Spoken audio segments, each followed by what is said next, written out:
বাংলাদেশের প্রতিটা অঞ্চলে এত পরিমাণে তাপমাত্রা বেড়ে গেছে যে গরমে টেকাটাই দায় হয়ে গিয়েছে। আর এই গরমে সব থেকে তো বেশি কষ্ট হয় যারা বাহিরে থেকে কাজ করে, যারা রিক্সা চালায়। আর তার ভিতরে যদি থাকে আল্লাহর দেয়া রহমতের বৃষ্টি, তাহলে তো কোনো কথাই নাই। আলহামদুলিল্লাহ, আজ বৃষ্টি পড়ার জন্য বাহিরের আবহাওয়াটাও খুব ভালো ছিল। আর এই ফাঁকে আমরা চলে গিয়েছিলাম একটু মার্কেটে যাওয়ার পথেই দেখলাম ভালোবাসার মানুষের একেবারে আশেপাশে ছড়াছড়ি। আমাদের যখন কেউ নাই, আমরা একা একাই ঘুরে বেড়াই, আর কি করা যায়। আসসালামু আলাইকুম এন্ড হ্যালো এভরিওয়ান, সবাই কেমন আছেন? আশা করি আলহামদুলিল্লাহ ভালো আছেন। আমিও আপনাদের দোয়া আলহামদুলিল্লাহ অনেক ভালো আছি। সবাই তো জোড়ায় জোড়ায় ঘুরতেছে, কিন্তু আমার জোড়ার তো কোনো খোঁজ নাই। তাই আমার ভাবি আর বেআইনদি নিয়ে ঘুরতে বের হয়ে গিয়েছি। যদিও আজ আমি ঘুরতে বের হইনি, তারা ঘুরতে বের হয়েছে আমাকে নিয়ে। তারা ঠিক আমাকে কোথায় নিয়ে যাচ্ছে আমি জানি না। চলেন আপনারাও আমার সাথে দেখতে থাকেন তারা কত দূর যায় এবং আমাকে নিয়ে কোথায় কোথায় যায়। মার্কেটে গেলে সব থেকে কষ্টের বিষয় কি জানেন? মানুষের ধাক্কা খেতে খেতে মরে যেতে হয়। মানুষ তো মনে করেন আশেপাশে একটা পশু পাখি থাকলেও একটু পাশ থেকে এড়িয়ে চলে যায়, আর আমি যে এত বড় একটা মানুষ তাও মনে হয় কারো চোখে বাঁধে না, যে যার মতো ধাক্কা দিয়ে চলে যায়।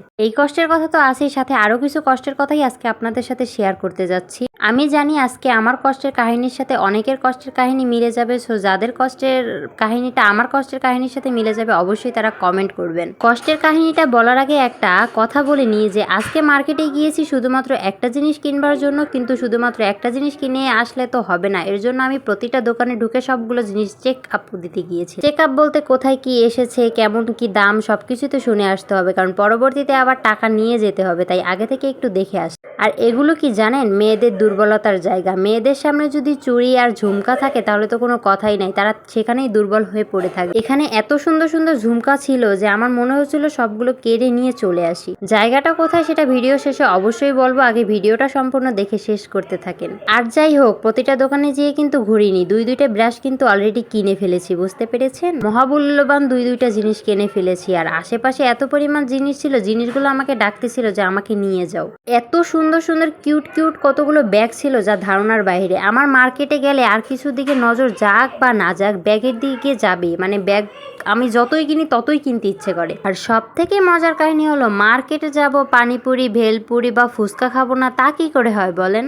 আমাদের খুলনায় এরকম ছোট ফুচকা আমি আজ পর্যন্ত কোথাও দেখিনি, কিন্তু ঢাকায় এসে আমি সব জায়গা বড় ফুচকা তেমন একটা পাইনি, কিন্তু ছোট ফুচকা পেয়েছি সব জায়গায়। আর ফুচকাগুলো কিন্তু খুবই মজার, খুবই টেস্টি। মানে এক কামড়ে অনেকগুলো খাওয়া যায়। মানে ফুচকাগুলো দেখতেও যতটা কিউটের ডিব্বার মতো, খেতেও অনেক মজা। আপনারা যারা ছোট ফুচকা খেয়েছেন তারা তো জানেনই এর মজা, তাই আর বিস্তারিত জানালাম না।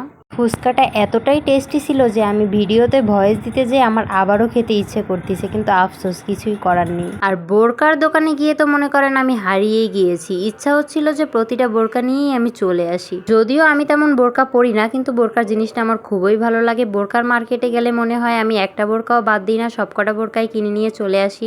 এক সেকেন্ড, আপনাদের সাথে তো আমার দুঃখের গল্পটাই শেয়ার করা হলো না। আমার দুঃখের কাহিনী হলো, আমি যখন কোনো জিনিস কিনে ফেলি তখন তেমন একটা পছন্দ হয় না, আর খুঁজে পাই না বলে বাধ্য হয়ে কিনি। কেনার পরে যে এত সুন্দর সুন্দর জিনিস কোথা থেকে আসে আমি সেটাই বুঝি না। আজ মার্কেটে যাওয়ার পর আমার এত সুন্দর সুন্দর 3 পিস টপস পছন্দ হয়েছে যা আমি যেদিন কিনতে গিয়েছিলাম সেদিন একটাও খুঁজে পাই নাই। এই কষ্টের কথা আর কার সাথে শেয়ার করব? যাই হোক, আর আমার সব থেকে দুর্বলতার জায়গা কোথায় জানেন? এইটা। আমাকে যদি আমার কসমেটিক্স বা জামা কাপড় বাদ দিয়ে কেউ ঘর সাজানোর জিনিস কিনে দেয়, আমি আরো বেশি খুশি হই, কারণ এই জিনিসগুলো আমার খুবই পছন্দের। আমরা মূলত কিনতে গিয়েছিলাম বোরকা, আর বোরকা কিনতে গিয়ে অনেক কিছু দেখে আসলাম আর কান্নাকাটি করে আসলাম, যেহেতু আমার পছন্দের জিনিসগুলো থাকা সত্ত্বেও আমি কিনতে পারিনি। আর আমার এই সব পছন্দের জিনিসগুলো কোথায় ছিল জানেন? মিরপুর 10-এ। আপনারা গেলে আপনাদেরও অনেক কিছু পছন্দ হবে, কারণ ওইখানের প্রত্যেকটা জিনিসই এক্সক্লুসিভ, অনেক সুন্দর। আর হ্যাঁ, আপনাদের কাছে রিকোয়েস্ট, আপনারা কিন্তু আমার মতো কাজ করেন না যে টাকা ছাড়া মার্কেটে মোটেও যাবেন না, তাহলে মনে করেন আমার মতো কান্নাকাটি করতে করতে বাসায় চলে আসবেন। তাই টাকার পরিমাণটা একটু বেশি করে নিয়ে যাবেন, কারণ প্রত্যেকটা জিনিস যেটা দেখবেন সেটাই ভালো লেগে যাবে।